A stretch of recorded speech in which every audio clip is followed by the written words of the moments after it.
Hello दोस्तों, तो कैसे आप लोग? I hope you all are happy and doing well study. आज का जो अपना वीडियो, इस वीडियो में हम देखने वाले हैं टोटोलॉजी अलंकार।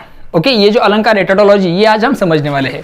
ओके, इसकी डेफिनेशन क्या है और उसे किस तरह से आइडेंटिफाई किया जाएगा पोएम में, ये भी आज हम इस वीडियो में समझ लेंगे। सबसे महत्वपूर्ण सूचना, मैंने हर एक फिगर ऑफ स्पीच को अपलोड किया है, उसकी लिंक आपको डिस्क्रिप्शन में मिल जाएगी। वहां पर जाकर आप क्या कर सकते हो, तो सभी तरह के फिगर्स ऑफ स्पीच समझ सकते हैं।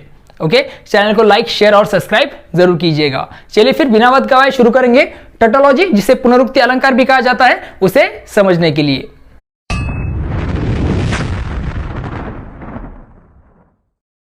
टोटोलॉजी, जिसे हम कहते हैं पुनरुक्ति अलंकार, तो सबसे पहले डेफिनेशन दी है वो समझेंगे।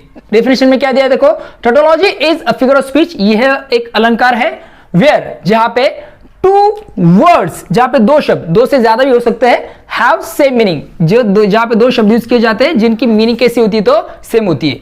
अगर ये पोएट जो है दो वर्ड्स यूज करता है, वो अलग अलग होते हैं मगर उनका मीनिंग सेम होता है, ये यूज करता है कोई भी पोएट, तो एक पोएटिक इफेक्ट उसे मिलना चाहिए, काव्यात्मक परिणाम उसे मिलना चाहिए। इसके लिए कोई भी पोएट क्या करता है, तो दो वर्ड्स को यूज करता है, अलग अलग वर्ड्स होते हैं मगर उनका मीनिंग एक ही जैसा होता है, जिसे हम क्या, अगर ऐसा आपको दिखाई देता है तो उसे हम टोटोलॉजी, ये जो अलंकार है, उसे कहेंगे।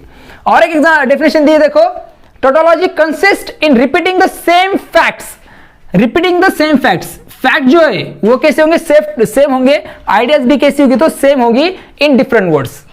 रिपीटिंग द सेम फैक्ट्स, एक जैसे फैक्ट्स, वास्तविकता जिसे हम कहेंगे, आइडियाज, कल्पनाएं रिपीट होंगी मगर डिफरेंट वर्ड के साथ होंगी।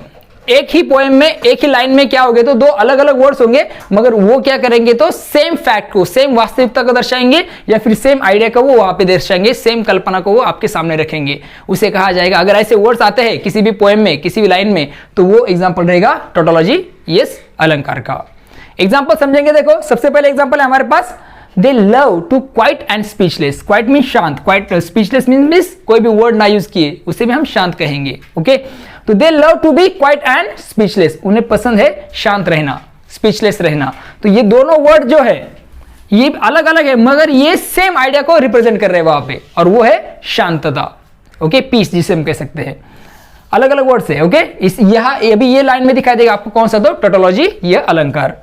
सेकेंड एग्जाम्पल है, he still works at the same old ancient। अभी वर्ड ओल्ड और एनिशियंट, ये दो वर्ड आपको दिखाई देंगे, ये स्पेलिंग अलग है, इनका डिफरेंट वर्ड है मगर ये जो है तो उनका सेम मीनिंग आपको वहां पे दिखाई देगा, तो इसे कहा जाएगा tautology. Okay, sing of the filth and dirt, ये दो वर्ड अलग अलग है मगर इनका मीनिंग कैसा है, तो सेम है, सेम आइडिया को, सेम फैक्ट को वहां पे दिखा रहे हैं, तो ये एग्जाम्पल होगा किसका, तो टोटोलॉजी का। ओके, उसके बाद का एग्जांपल है, the fairy went remote and far away. Fairy means परी, ओके, रिमोट मीन्स दूर जाना, फार अवे मीन्स ऑल्सो दूर जाना, मगर ये दोनों भी सेम मीनिंग के वर्ड है जो एक ही लाइन में आए हैं, तो इसलिए एग्जांपल बन गया किसका, तो टोटोलॉजी अलंकार का। ओके, आई होप आपको टोटोलॉजी जो अलंकार है अच्छे से समझ में आ गया है। कुछ एग्जांपल्स हम अब पोएम में से देखेंगे, एक जो 9th-10th की या फिर सीबीएसई बोर्ड की ये जो पोएम है उनसे हम क्या करेंगे, तो इसको अच्छे से समझ लेंगे। कुछ पोएम में से एग्जांपल हम देख रहे हैं। देखो, ये तो मैंने आपको एग्जांपल बताया है, कुछ एग्जांपल जो आपको इसमें भी मिल जाएंगे डिस्क्रिप्शन में। ओके, कुछ एग्जांपल्स आपको कमेंट सेक्शन में भी मिल जाएंगे, और आप भी कमेंट सेक्शन में मुझे इसके एग्जांपल्स बताना मत भूलिएगा। ओके, तो did you waste the day और लूज इट। अभी ये वेस्ट और ये लूज, ये सेम मीनिंग वर्ड है, एक लाइन में आए हैं, तो ये एग्जाम्पल बन गया किसका, तो टोटोलॉजी अलंकार का। ओके, तो ये जो है क्लास 12 की पोएम है, have you earn your tomorrow, इस पोएम में से एग्जाम्पल लिया गया है। I want to hear fairy tale, fairy tale और स्टोरीज, ये सेम मीनिंग वर्ड यहाँ पर आए हैं, तो इसका भी ये भी एग्जांपल रहेगा किसका, तो टोटोलॉजी अलंकार का। ओके, इस फिगर ऑफ स्पीच का ये एग्जांपल है, बास्केट फुल ऑफ मूनलाइट, इस पोएम में से लिया गया है। My captain does not, O captain my captain, ये जो पोएम है इसमें से दोनों एग्जाम्पल है। My captain does not answer, his lips are pale and still, उसके जो लिप्स है वो कैसे है, तो शांत है, कुछ भी वो बोल नहीं रहे हैं, तो ये एग्जांपल बन गया। ये भी दो वर्ड जो है अलग अलग है मगर ये सेम मीनिंग वहां पर शो कर रहे हैं, तो इसके लिए एग्जांपल बन गया टोटोलॉजी का।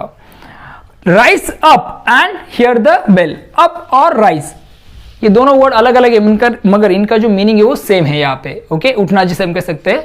ओके, तो ये एग्जांपल हो गया टोटोलॉजी अलंकार का। आई होप आपको टोटोलॉजी ये जो अलंकार है अच्छे से समझ में आया है। अगर कोई शिकायत है, कोई प्रॉब्लम है, तो मुझे कमेंट सेक्शन में जरूर बताइएगा। ओके। और मुझे कमेंट सेक्शन में कुछ एग्जांपल्स भी आप बताएंगे, मैं तो बताने वाला हूँ, आपको डिस्क्रिप्शन में भी इसके बहुत सारे एग्जांपल मिल जाएंगे, कमेंट सेक्शन में भी आपको इसके एग्जांपल मिल जाएंगे, मगर आप भी मुझे कमेंट सेक्शन में कुछ एग्जांपल्स बताइएगा। ओके, चैनल को लाइक शेयर और सब्सक्राइब जरूर कीजिएगा, अपने दोस्तों के साथ हमारा चैनल जरूर शेयर कीजिएगा, सब्सक्राइब कीजिए। ओके, तो फिर मिलेंगे नए वीडियो के